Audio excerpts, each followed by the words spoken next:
శ్రీ సత్యసాయి జిల్లా ధర్మవరంలోని ప్రాచీన సంప్రదాయాలు హస్తకళలకు భారతదేశం పుట్టినీళ్ళని వాటిని కాపాడుకోవాల్సిన బాధ్యత అందరిపైన ఉందని శ్రీ సత్యసాయి జిల్లా కలెక్టర్ ఈ శ్యాంప్రసాద్ అన్నారు. ఇటీవల ఆయన ధర్మవరం మండలం నిమ్మలకుంట గ్రామంలో ప్రసిద్ధ తోలుబొమ్మలాట కళాకారుడు పద్మశ్రీ అవార్డు గ్రహీత దళవాయి చలపతిరావు ఇంటిని సందర్శించారు. ఈ సందర్భంగా కలెక్టర్ చలపతిరావుతో ప్రత్యేకంగా మాట్లాడి తోలుబొమ్మలాట కళ ఎలా వచ్చింది, ఎప్పటి నుండి ఈ కళను కొనసాగిస్తున్నారని అడిగి తెలుసుకున్నారు. తోలుబొమ్మల తయారీలో ఎలాంటి రంగులు వాడేవారు, పురాణాలను ఎలా చెప్పేవారని ఆసక్తిగా వివరాలు సేకరించారు. పూర్వం ఈ బొమ్మల ద్వారానే పురాణ కథలను ప్రజలకు వివరించేవారని చలపతిరావు కలెక్టర్ తెలియజేశారు. తోలుబొమ్మలాట కళకు ప్రత్యేక గుర్తింపు తీసుకురావడంలో దళవాయి చలపతిరావు పాత్ర మరవలిందని కలెక్టర్ ఈ సందర్భంగా కొనియాడారు. ఆయన తయారు చేసిన బొమ్మలను కలెక్టర్ పరిశీలించి వాటి పనితనాన్ని మెచ్చుకున్నారు. ఈ కార్యక్రమంలో ధర్మవరం ఆర్డీఓ మహేష్ తదితరులు పాల్గొన్నారు.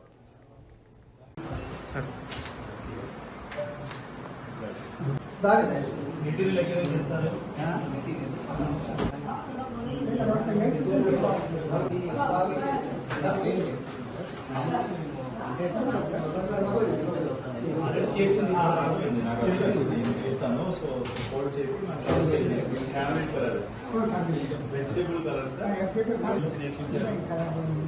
ఇవన్నీ ఎవరు నేర్పించారు మీకు? మీ నాన్న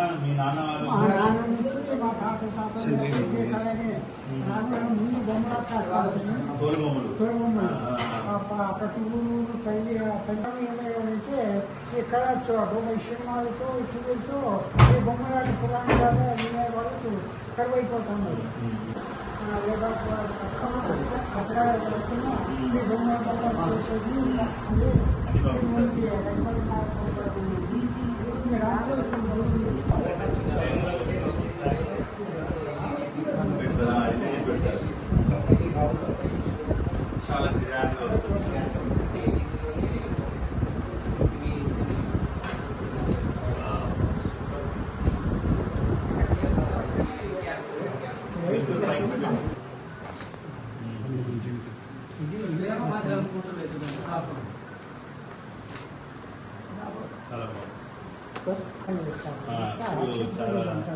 చాలా ఇరు పక్కల దాన్ని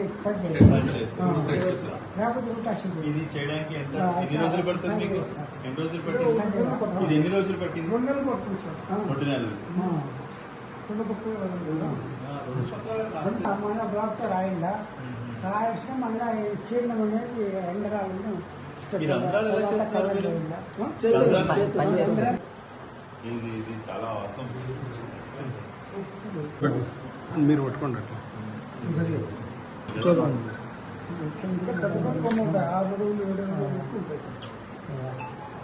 దీని వెనకాల మీరు ఆ కథ కూడా చెప్తారు. అంటే రామ అది వేరే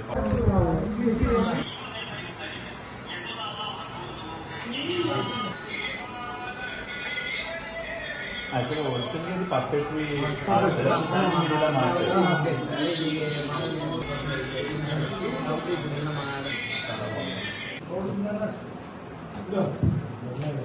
ఇది చాలు.